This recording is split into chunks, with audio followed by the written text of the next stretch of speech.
اکبر، سینے پہ زمین اور آسمان کو رکھ دیا جائے تو وہ تکلیف نہ ہوگی، مرتے وقت وہ تکلیف ہوگی۔ اس کے بعد حضرت سیدنا عمرو ابن عاص رضی اللہ تعالیٰ فرماتے ہیں اتنی سی پہ بس نہیں، جب مرنے والا سانس لیتا ہے تو اس کو ایسا لگتا ہے کہ جیسے وہ ناک کے سوراخ سے سانس نہیں لے رہا ہے، وہ ناک کے سوراخ سے سانس نہیں لے رہا ہے، اس کو ایسا تنگ کر دیا جاتا ہے ناک کے سوراخ کو، اس کو یوں لگتا ہے جیسے وہ سوئی کے ناکے سے سانس لے رہا ہے۔ اتنا تنگ کر دیا جاتا ہے، اتنا تنگ کر دیا جاتا ہے کہ یوں لگتا ہے کہ جیسے وہ سوئی کے ناکے سے سانس لے رہا ہے۔ میرے پیارے آقا صلی اللہ علیہ وآلہ وسلم کے پیارے دیوانوں، اسی پر بس نہیں، حضرت سیدنا عمرو ابن عاص فرماتے ہیں اللہ اکبر، اگر کسی کے پیٹ میں ببول کا درخت اگا دیا جائے اور پھر اس کی ڈنٹل اس کے نیچے کے مقام سے کوئی کھینچے اس طرح سے کہ اس کی رگ رگ میں ببول کا کانٹا چبھا ہوا ہو اور کھینچنے والا زور سے کھینچے، تو اس وقت اس کے پیٹ کی کیفیت کیا ہوگی، اس وقت اس کی رگوں کی کیفیت کیا ہوگی، اس وقت اس کی شریانوں کی کیفیت کیا ہوگی۔ عمرو ابن عاص کہتے ہیں جب روح نکلتی ہے تو ایسا لگتا ہے کہ جیسے ببول کا کانٹا کا درخت پیٹ میں اگا کر کوئی نیچے سے کھینچ رہا ہے، یہ کیفیت ہوتی ہے مرنے والے کی۔ حضرت موسیٰ کلیم اللہ فرماتے ہیں زندہ بکرے کی کھال ادھیڑی جائے تو اتنی تکلیف نہیں ہوتی جتنا تکلیف مرنے والے کو ہوتی ہے۔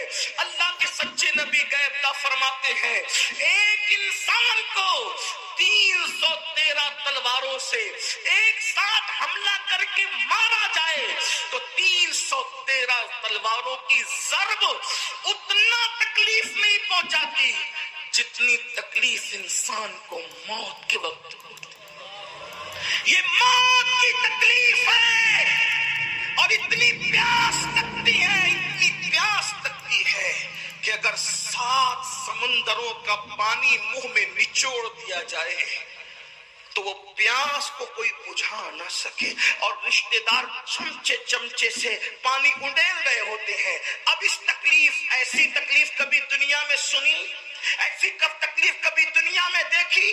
کبھی نہیں دیکھی ہوگی۔ کسی نے کتنا ستائے، کوئی کتنی تکلیف پہنچائے، کاروبار کتنا اجڑ جائے، کاروبار کو کتنی بھی تکلیف ہو جائے، کچھ نہیں، اور اس وقت تو کوئی تسلی دینے والا بھی نہیں۔ کوئی تسلی کیا دے سکتا ہے، کیونکہ کان بھی کام نہیں کر رہے ہیں، زبان بھی کام نہیں کر رہی ہے، ہاتھ پیر بھی کام نہیں کر رہے ہیں۔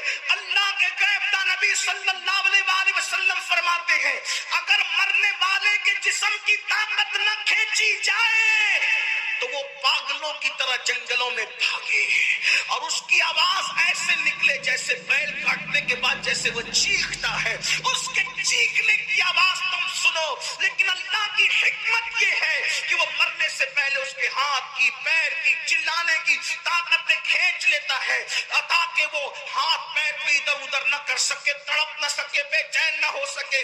اگر لوگ مرنے والے کی اس موت کی کیفیت کو جان لیں تو شادیاں کرنا چھوڑ دیں، شادی شدہ بیویوں کے پاس جانا چھوڑ دیں، فرمایا اچھے کپڑے پہننا چھوڑ دیں، اچھا کھانا کھانا چھوڑ دیں، اور لوگ استغفار کرتے ہوئے جنگلوں میں پاگلوں کی طرح بھٹکتے رہے۔ مرنے والے کو موت کے وقت جو تکلیف ہوتی ہے وہ تکلیف جانوروں کو پتہ چل جائے تو تم کو گوشت کھانے نہ ملے، جانوروں کی چمڑی سے ان کی ہڈی سے ان کی چمڑی لگ جائے، جانور جو ہے وہ گوشت ختم کر دے، یہ کیفیت ہے مرتے وقت کی۔ لیکن اب سننا مسلمانوں، میرے اسی نبی نے جس نے یہ تکلیفیں بیان کی فرماتے سورہ یاسین پڑھو، اگر تم قرآن کی تلاوت مرنے والے کے پاس کرو گے تو قرآن کی تلاوت کی برکت سے اس کی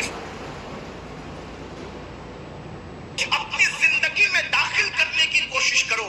آپ سے پوچھتا ہوں جو قرآن کی آیت لکھ کے سینے پہ لٹکا لے، جب اس کے مسائل حل ہوتے ہیں تو جو قرآن کو اپنی زندگی میں داخل کر لے، جو قرآن کو اپنی زندگی میں شامل کر لے، آپ آپ جانتے ہیں قرآن اگر پڑھو گے تو قرآن پڑھنے کی برکت سے لوگوں کا خوف دل سے نکلے گا. قرآن کی تلاوت کرو گے زبان پر سچائی جاری ہوگی. قرآن کی تلاوت کرو گے آپ کی شخصیت باروب بنے گی. قرآن کی تلاوت کرو گے آپ کی شخصیت با اثر بنے گی. قرآن کی تلاوت کرو گے آپ کی ذلتیں عزتوں میں تبدیل ہو جائے گی. قرآن کی تلاوت کرو گے ناکامیاں کامیابیوں میں تبدیل ہو جائے گی. قرآن کی تلاوت کرو گے دشمنوں کو اللہ تمہارے قدموں میں جھکائے گا. دشمن کتنا بھی بلند ہوگا وہ نیچے ہوگا اور تم اوپر نظر آؤ گے. قرآن پکڑ کر تو دیکھو, قرآن تھام کر تو دیکھو. قرآن کو طاق کی زینت بنانے والے قرآن کو اپنے سینے کی زینت بنا کے دیکھ. قرآن کو طاقوں میں رکھنے والے اور جزدان میں لپیٹ کر بند کرنے والے اس کو اپنے دل میں بند کر کے دیکھ. قرآن مقدس کو سچے دل سے تھام کے دیکھو.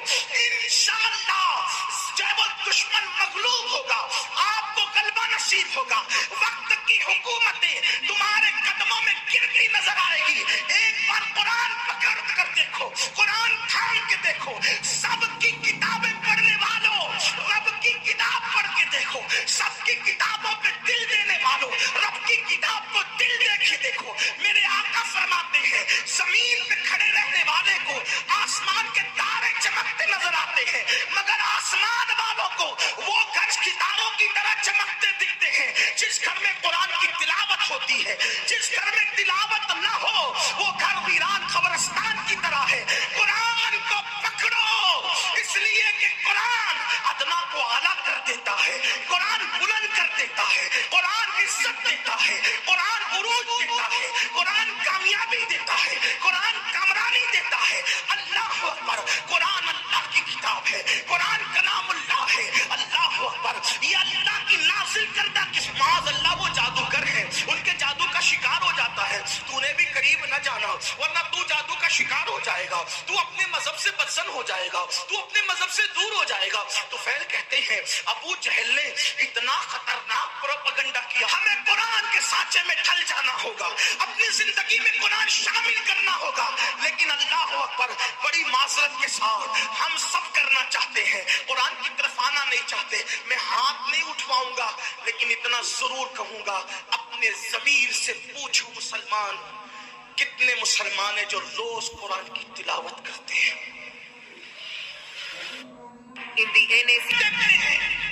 فیس بک کتنے لوگ چلاتے ہیں, یوٹیوب کتنے لوگ دیکھتے ہیں اور قرآن کتنے لوگ صرف پڑھنے کی بلکہ بیشتر مسلمان وہ ہیں جنہیں قرآن پڑھنا بھی نہیں آتا. جو قرآن نہیں پڑھنا جانتے وہ سن لیں. ہمارے بزرگوں سے ہم نے سنا انہوں نے فرمایا جس نے دنیا میں قرآن پڑھنا نہیں سیکھا نا وہ قیامت کے دن اندھا اٹھے گا. اندھا جو دنیا میں اندھا پیدا ہو دنیا کی کوئی چیز دیکھ پاتا ہے اور قیامت میں تو اللہ کا دیدار ہوگا, قیامت میں تو جنت ہوگی, قیامت میں تو رسول اللہ کا دیدار ہوگا. اب آپ سے پوچھتا ہوں اندھے اٹھو گے قرآن نہ پڑھنے پر تو کیا دیکھو گے, کیا مزے لوگے؟ قرآن مرنے سے پہلے پڑھنا سیکھ لو. علم سیکھنے کی کوئی عمر نہیں ہوتی. یہ علماء کا جو اتنا درد ہے نا پڑھ لو پڑھ لو پڑھ لو, ٹائم نہیں ملتا. میں کہا کمپیوٹر سیکھنے کا ٹائم ملا, ڈاکٹر بننے کا ٹائم ملا, انجینئر بننے کا. عجیب بات ہو گئی ہے. نوجوان تو جہاں بیٹھے وہاں, بلکہ اب تو لوگ اسٹیج پر بھی موبائل سے نظریں نہیں ہٹاتے, وہ اس پہ گھسے ہی رہتے ہیں کہ میرے بھائی چل نماز پڑھ. تو بہت آسانی کے ساتھ لوگ کہہ دیتے ہیں مولانا ٹائم نہیں ملتا, مولانا وقت نہیں ملتا. میرے بھائی یاد رکھنا تجھے کس نے کہا کہ وقت ملے تو نماز پڑھ؟ نہیں نہیں, قرآن کہتا ہے ان الصلاۃ کانت علی المؤمنین کتابا موقوتا کہ مومنوں پر مقررہ وقت کی پابندی کے ساتھ نماز فرض ہے. یعنی وقت ملے تو نماز نہیں, پہلے نماز پڑھو پھر وقت ملے تو دوسرے کام کرو. ہم پر پہلے نماز فرض کی گئی ہے اور انقلاب کیسے آئے گا, تبدیلی کیسے آئے گی.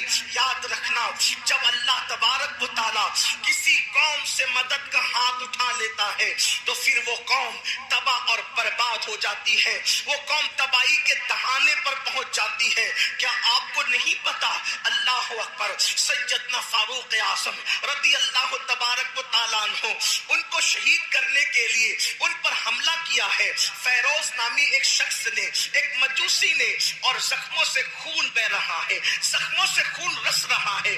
ایسے عالم میں فاروق اعظم تیمم کرتے ہیں اور تیمم کر کے اٹھ کر کے کھڑے ہوتے ہیں. کسی نے کہا امیر المومنین پورا وجود لہو لہان ہے اور آپ نماز کی تیاری کر رہے ہیں. فاروق اعظم فرماتے ہیں میں نے انہی کانوں سے اپنی آنکھوں کی ٹھنڈک مصطفیٰ جان رحمت سے سنا ہے کہ جس نے نماز چھوڑ دی اس کا دین میں کوئی حصہ نہیں, اس لیے کہ نماز دین کا ستون ہے. آپ مجھے بتائیں نا, آج اللہ اکبر, اگر آپ کے گھروں سے دھواں اٹھ رہا ہے, اگر آپ کے گھروں کو جلایا جا رہا ہے یا تمہیں گھر سے بے گھر کیا جا رہا ہے, تو تھوڑی دیر تصور تو کرو, جو قوم اللہ کے گھر کو ویران کر دے, کیا اس قوم کے گھروں کو ویران نہیں کیا جائے گا؟ مجھے بتاؤ, تمہارے گھروں پہ بلڈوزر چل رہے ہیں تو تمہیں اتنی تکلیف ہو رہی ہے, برسوں سے تم نے اللہ کے گھروں کو ویران کیا ہے. کبھی یہ تو سوچا ہوتا؟ یاد رکھنا, میں کسی کی حمایت یا مخالفت کرنے نہیں آیا, لیکن میری قوم کے جوانوں ہزاروں کی تعداد میں یہاں جو ٹھاٹے مارتا ہوا سمندر موجود ہے, اللہ کی سب کی قسم, اگر محسوس کر لے کہ ہم نے اللہ تبارک و تعالیٰ کے ساتھ کتنی جفا کی ہے, جس نے ہمیں ماں کے پیٹ کے اندر خوبصورت شکل عطا فرمائی, پیدا ہونے سے پہلے ماں کے سینے میں ہمارے لیے غذا پیدا فرمائی, ماں کے دل میں ممتا پیدا کی, باپ کے دل میں شفقت پیدا کی, زمین کا فرش بچھایا, آسمان کا شامیانہ تانا, اتنی نعمتیں دی, اتنی قوتیں دی, اتنی عزتیں دی, چلنے کی طاقت اس نے دی, بولنے کی طاقت اس نے دی, حسن و جمال اس نے دیا, کھانے پینے کی قوت اس نے دی, اس نے سب کچھ دیا. دوستوں کے لیے وقت ہے, بیوی کے لیے وقت ہے, بچوں کے لیے وقت ہے, بھائیوں کے لیے وقت ہے, سب کے لیے وقت ہے, حتیٰ کہ اپنے کتوں کو ٹہلانے کے لیے وقت ہے, حتیٰ کہ چڑیا کوے پالنے کے لیے وقت ہے, حتیٰ کہ طوطا مینا کو دینے کے لیے وقت ہے. لیکن وہ خدائے وحدہ لا شریک جس نے ساری نعمتیں عطا کی ہے, اس کے لیے 10 منٹ کا ٹائم نہیں. سن لو, حالات اس سے بھی بدتر ہوں گے, حالات اس سے بھی زیادہ بگڑیں گے.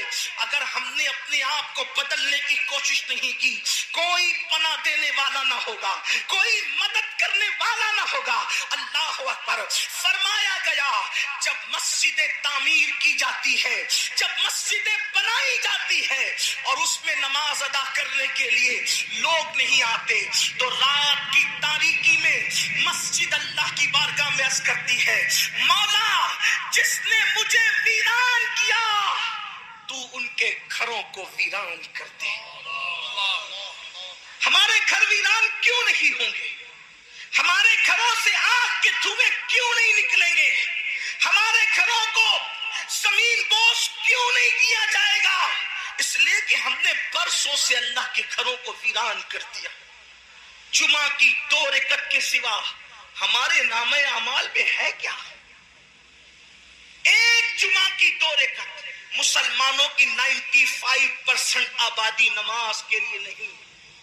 رمضان المبارک کا فرماتے ہیں پوری زندگی اپنے نبی کی نعت لکھتا رہا, آخری خواہش یہی ہے کہ دنیا سے جاتے جاتے میں اپنے نبی کی ایک نعت میں اضافہ کرتے جاؤں. اور آپ اندازہ کریں, یہ زمین اہل علم کی زمین ہے. ان سے پوچھو, اگر بچہ پاس میں بیٹھ کے رو رہا ہو تو اگر شیر کی آمد ہوتی ہے تو کسی کے رونے کی آواز ہی سے شیر کی آمد ختم ہو جاتی ہے, اشعار پھر ذہن میں نہیں آتے. لکھنے کے لیے سکون چاہیے, لکھنے کے لیے یکسوئی چاہیے, لکھنے کے لیے ماحول اچھا چاہیے. یہی تو لکھنے کا طریقہ ہے, تبھی تو اشعار تخلیق ہوتے ہیں, تبھی تو اشعار جو ہے وہ ترتیب پاتے ہیں.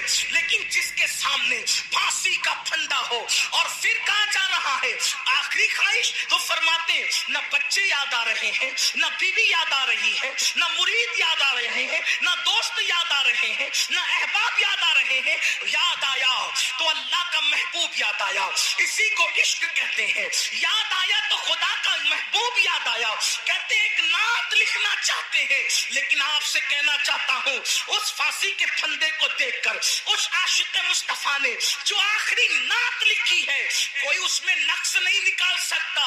اللہ اکبر، ایسا لگتا ہے عشق اور ادب دونوں ایک دوسرے سے گلے ملتے نظر آ رہے ہیں۔ ادبی رعنائیاں ایسی اور عشق کا معیار، اللہ اکبر، بلکہ یوں کہیے عشق کا جبریل مکمل اپنے سدرا پر نظر آ رہا ہے۔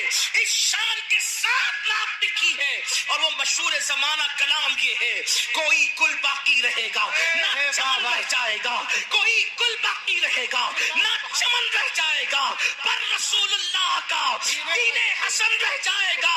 اطلس و کم خواب کی پوشاک پہ نازا نہ ہو، اس طرح بے جان پر خاکی کفن رہ جائے گا۔ ہم سفیر و باغ میں ہیں، کوئی دم کا چہچہا، بلبلیں اڑ جائے گی، سونا چمن رہ جائے گا، بلبلیں اڑ جائے گی، سونا چمن رہ جائے گا، بلبلیں اڑ جائے گی، سونا چمن رہ جائے گا۔ جو پڑھے گا صاحب لولاک کے اوپر درود، جو پڑھے گا صاحب لولاک کے اوپر درود، آگ سے محفوظ اس کا تن بدن رہ جائے گا، آگ سے محفوظ اس کا تن بدن رہ جائے گا۔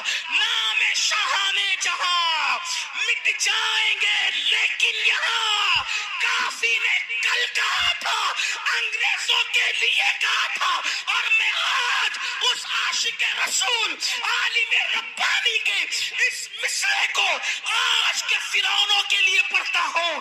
نام شاہان جہاں مٹ جائیں گے لیکن یہاں، نام شاہان جہاں مٹ جائیں گے لیکن یہاں، حشر تک نام و نشان پنجتن رہ جائے گا۔ نعرہ تکبیر، نعرہ رسالت، علماء اہل سنت، مسلک اعلی حضرت، مسلک اعلی حضرت، تاجدار دو عالم کانفرنس، انجمن غلامان غوث و رضا، نعرہ تکبیر، حضرت علامہ سید امین القادری صاحب قبلہ، سبحان اللہ سبحان اللہ۔ نام شاہان جہاں مٹ جائیں گے لیکن یہاں، حشر تک نام و نشانے پنجتن رہ جائے گا، اور سب فنا ہو جائیں گے، سب فنا ہو جائیں گے، کافی وہ لیکن حشر تک، سب فنا ہو جائیں گے، کافی وہ لیکن حشر تک۔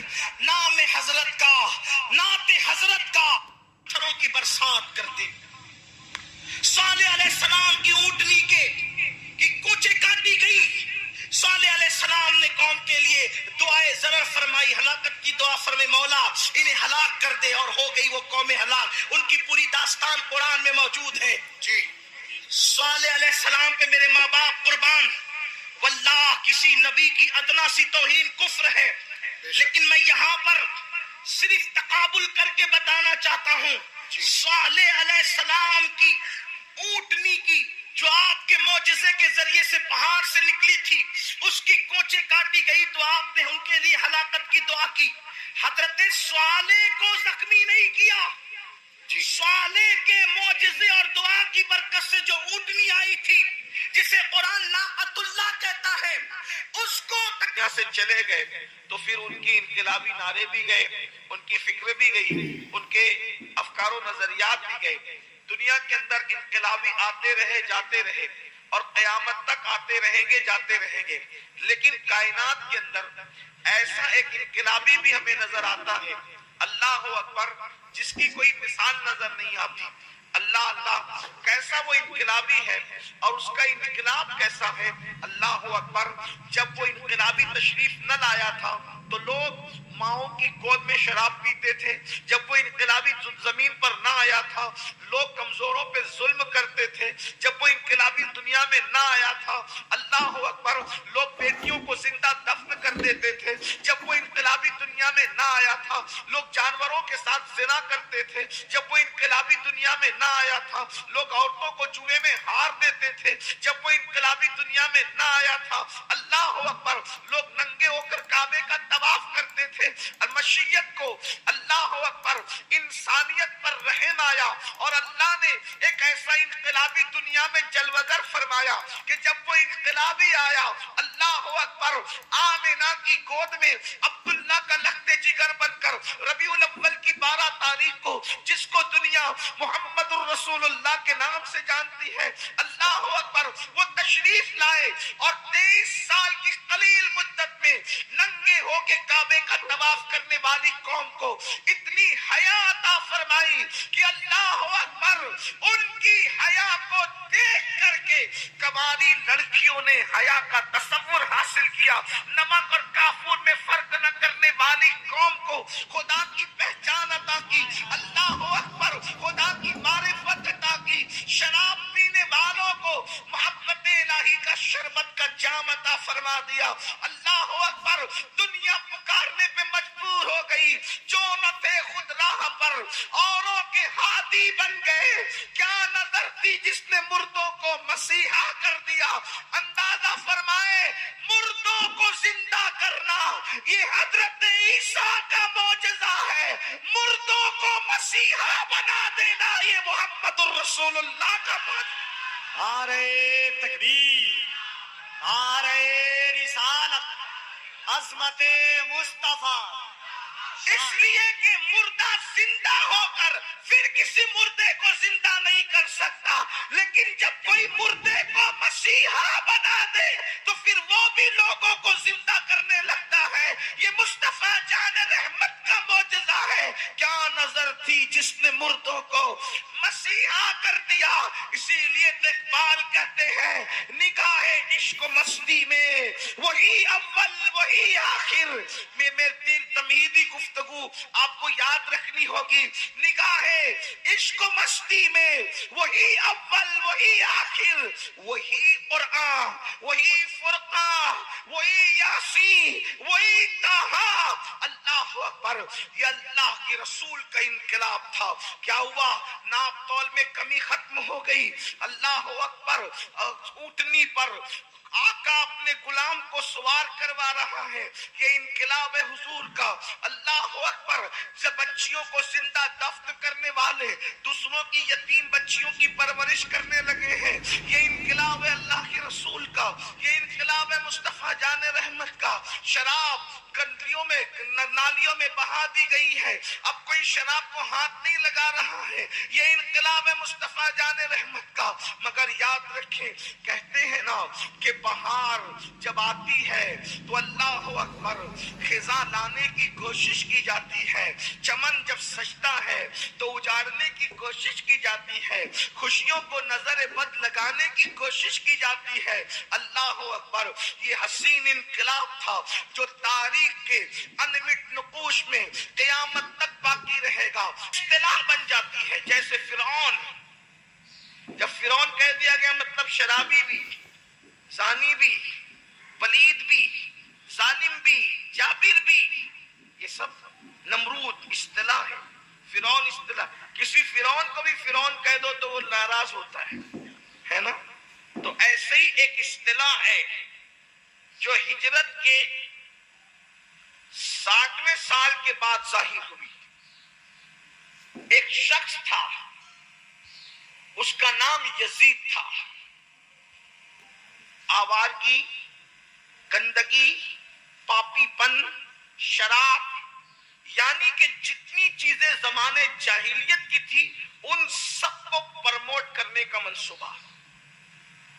اور حکومت کے تخت پر خود سادگی کے ساتھ بیٹھا. امام حسین رضی اللہ تعالیٰ کی شان یہ ہے کہ وہ اپنے دور کے اتنے بڑے مفکر، مدبر اور دور اندیش ہے کہ اور لوگوں کی نظر یزید کے کردار کے حوالے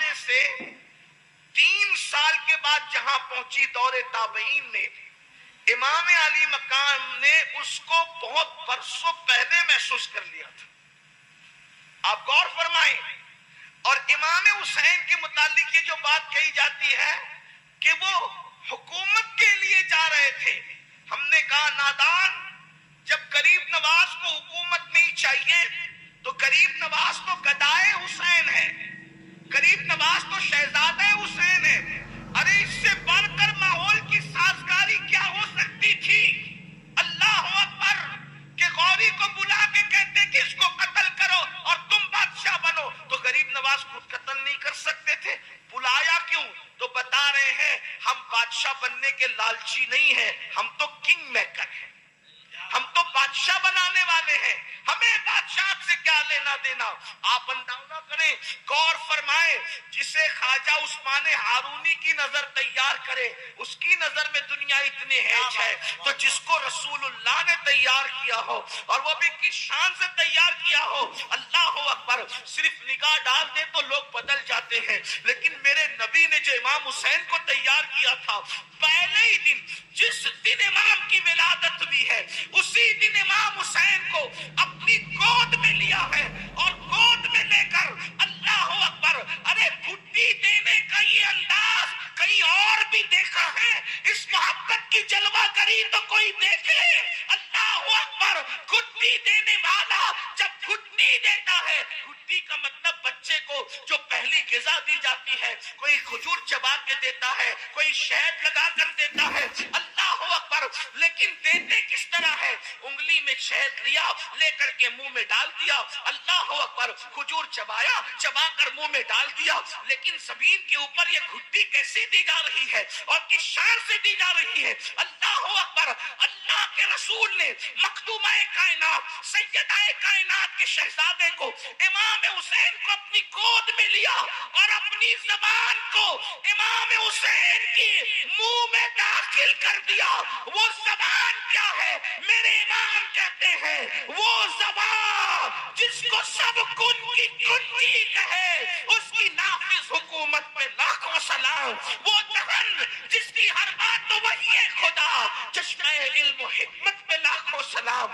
اللہ اکبر. وہ زبان رسالت رسول اللہ نے امام حسین کے منہ میں دی، اور حسین پاک نانا کی زبان منہ میں لے کر ایسے چوسنے لگے جیسے کوئی بچہ ماں کا دودھ پیتا ہے. ماں کے دودھ سے پہلے جسے رسول اللہ کی زبان چوسنے کا شرف نصیب ہوا ہو. آخر لوگ دیکھ رہے ہیں حضور منہ میں زبان دے کر گھٹی دے رہے ہیں، لیکن آپ کو بتاؤں کیا ہو رہا ہے؟ حضور زبان سے اپنے سینے کے راز کو، علوم کو، معرفت کو امام حسین کے سینے میں منتقل فرمائے. اندازہ فرمائے. کیوں؟ کیونکہ کام بڑا لینا تھا تو ذات بھی بڑی بنانی تھی. کام بڑا لینا تھا، ذات بھی بڑی بنانی تھی. انقلاب حضور نے پیدا کیا تھا. حضور کی نگاہ نبوت دیکھ رہی تھی اس انقلاب کو ڈیمیج کرنے کی کوشش کی جائے گی. تو وہ یزید پلید اپنے دور کا کمینہ انسان جب رسول اللہ کے دین پہ شبخو مارے گا تو اس کے پیدا ہونے سے پہلے اللہ نے اس ذات کو پیدا کیا. مطلب کیا؟ اندھیرے کی پیدائش سے پہلے اجالا پیدا ہو رہا ہے، گندگی کی پیدائش سے پہلے پاکیزگی پیدا ہو رہی ہے. اندازہ فرمائے، بدبو کے پیدا ہونے سے پہلے خوشبو پیدا کی جا رہی ہے، باطل کے پیدا ہونے سے پہلے حق کا انتظام کیا جا رہا ہے. اللہ اکبر. اور پھر امام کو جس مقصد کے لیے تیار کیا گیا تھا اور کس شان سے تیار کیا گیا تھا، دیکھیں انقلاب پیدا کرنے والا بے مثال، اب اس انقلاب کو بچانے والا بھی تو کوئی بے مثال چاہیے.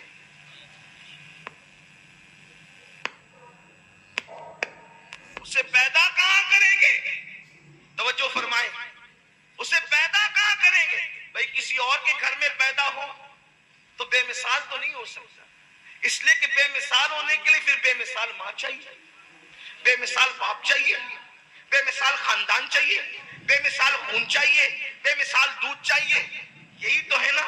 لیکن بھئی جب اگر کسی اور خاندان میں یہ شہزادہ پیدا ہوتا تو بے مثال کہاں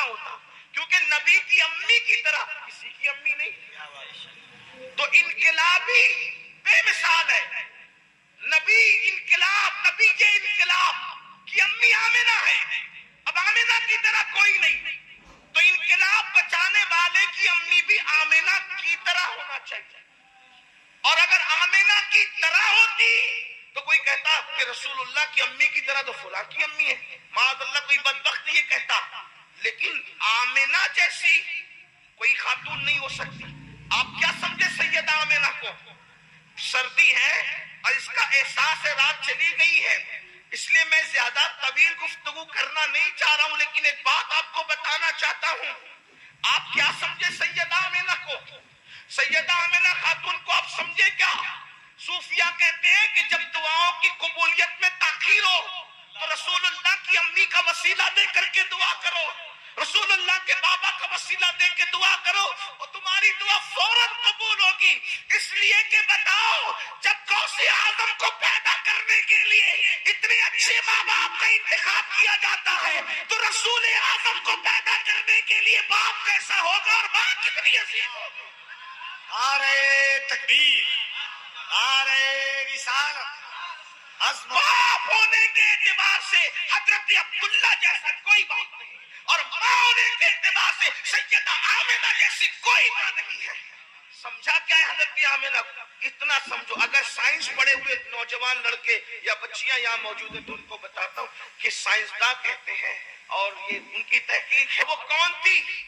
وہ تھی سیدہ فاطمہ الزہرا، اور حضور نے ان کا لقب دیا تھا ام ابیہا، تو میری ماں جیسی ہے، تو میری ماں جیسی ہے، کیونکہ رسول اللہ کی امی کو لوگوں نے نہیں دیکھا، اور رسول اللہ کی امی ہونے کے زیادہ دن تک کی حیات ہی نہ رہی، اس لیے ان کا تقوی، ان کی پرہیزگاری، ان کی زندگی کسی کو معلوم ہی نہیں ہے۔ جب معلوم ہی نہیں تو حضور نے کیا فرمایا؟ فاطمہ ام ابیہا، یہ اپنے باپ کی ماں کی طرح ہے، یعنی اگر کردار آمنہ دیکھنا ہے تو فاطمہ کو دیکھ لو، اور فاطمہ کو دیکھنا ہے تو آمنہ کو دیکھ لو۔ یہ کردار ہے، یہ شان ہے۔ تو اللہ پاک نے ایسی ہستی کو پیدا کرنے کے لیے ایسی ماں اور بابا مولا علی جیسا اور نانا رسول اللہ جیسا اور نانی خدیجۃ الکبریٰ جیسی، اور پھر اس انقلابی کو انہوں نے تیار اپنے کردار سے مزین کر کے، اور پھر امام علی مقام اس انقلاب کے تحفظ کے لیے تیار کیے گئے۔ بس اپنی گفتگو کو بین کی طرف پہنچاتے ہوئے، جب اس انقلاب کو بچانے کے لیے امام میدان میں آئے تب لوگوں کو سمجھ میں آیا کہ امام کی ہستی کا نام ہے امام حسین، امام زمانہ ہے، امام حسین امام زمانہ ہے۔ قرآن صفت بیان کرتا ہے زمانے کے عظیم ترین مومن کی، والعصر، زمانے محبوب کی قسم، ان الانسان لفی خسر، انسان گھاٹے میں ہے، اس کا سب گھاٹے میں ہے، نہیں تفریق کر دی، الا الذین آمنوا، جو ایمان لائے، وعملوا الصالحات، اور نیک عمل کیے، وتواصوا بالحق، اور وہ حق پر قائم رہے، وتواصوا بالصبر، اور صبر کی وصیت کرتے رہے۔ اب اندازہ فرمائیں، جس امام علی مقام کا ذکر کرتے ہو، جن کا جشن مناتے ہو، جن کو شہید اعظم کہہ کر جن کے نعرے لگاتے ہو، جن پر تن من دھن قربان کرنے کی بات کرتے ہو، مسلمانوں یاد رکھو یہ وہ محبت ہے جو انشاءاللہ ہمیں جنت تک لے جائے گی۔ حضرت اجمل سلطان پوری نے بہو شفاعت کی فکر سے یاد رکھنا، جو آل رسول کی محبت دلوں میں ہے، اہل البیت کی محبت دلوں میں ہے، یہ تمہیں جنت تک لے جائے گی انشاءاللہ۔ لیکن اللہ اکبر، اللہ کے رسول نے تو یہاں تک فرمایا، احب اللہ من احب حسینا، جو میرے حسین سے محبت کرے گا وہ اللہ کا محبوب بن جائے گا، اللہ اس سے محبت کرے گا۔ اندازہ فرمائے، ایک مقام پر یہاں تک فرمایا کہ جو میرے حسین سے محبت کرے گا میں اس کی بھی شفاعت کروں گا، اس کے ماں باپ کی بھی شفاعت کروں گا۔ بڑی نعمت ہے، بڑی دولت ہے، لیکن اے حسینیوں، اے علی والو، اے پنجتنیوں، اے صحابہ اور خلفائے راشدین کو ماننے والوں، وہ رسول اللہ کا انقلاب جب اس کو آگ لگانے کی اس پلید نے منظم طور پر کوشش کی تو اس وقت امام علی مقام چین سے نہیں بیٹھے، بے چین ہو گئے، بے قرار ہو گئے، مضطرب ہو گئے۔ مطلب کیا؟ گفتگو کا آخری حصہ دل کے کاموں سے سننا، اس لیے کہ پھر کہتا ہوں جلسوں کا مقصد یہی ہے جس کی طرف ہم جا رہے ہیں۔ مطلب کیا ہوا؟ اللہ اکبر، کلمہ پڑھنے کے بعد جب لوگوں کو دین سے دور کرنے کی کوشش کی جا رہی تھی، شراب کو،